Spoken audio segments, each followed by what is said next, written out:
लूट लो जितना लूटना है।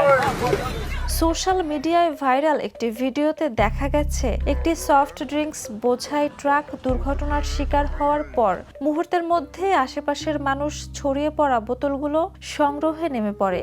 ঘটনাস্থলে তৈরি হয় বিশৃঙ্খল পরিস্থিতি আর থমকে যায় যান চলাচল। কেউ হাতে কেউ ব্যাগে করে বোতল নিয়ে যেতে ব্যস্ত। পুরো দৃশ্যটি সামাজিক মাধ্যমে ব্যাপক আলোচনার জন্ম দিয়েছে। ঘটনাটি ঘটেছে ১৯ মার্চ ভারতের অন্ধ্রপ্রদেশে। দুর্ঘটনার পরপরই স্থানীয়রা দ্রুত পণ্য লুট করতে শুরু করে, যা এমন পরিস্থিতিতে মানুষের আচরণ নিয়ে নতুন করে প্রশ্ন তুলেছে। ভারতে এ ধরনের ঘটনা নতুন কিছু নয়। একই মাসে একটি ঘি ট্যাঙ্কার দুর্ঘটনায় প্রায় ২১,০০০ লিটার ঘি মানুষ নিয়ে যাওয়ার ঘটনাও সামনে আসে। এই ঘটনা দারিদ্র্য নাকি আইন শৃঙ্খলার অবক্ষয়, এই বিতর্ককে আবারও উস্কে দিয়েছে।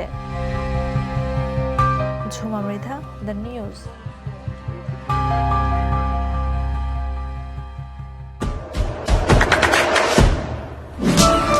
দেশে দেশে সবার সাথে দ্য নিউজ।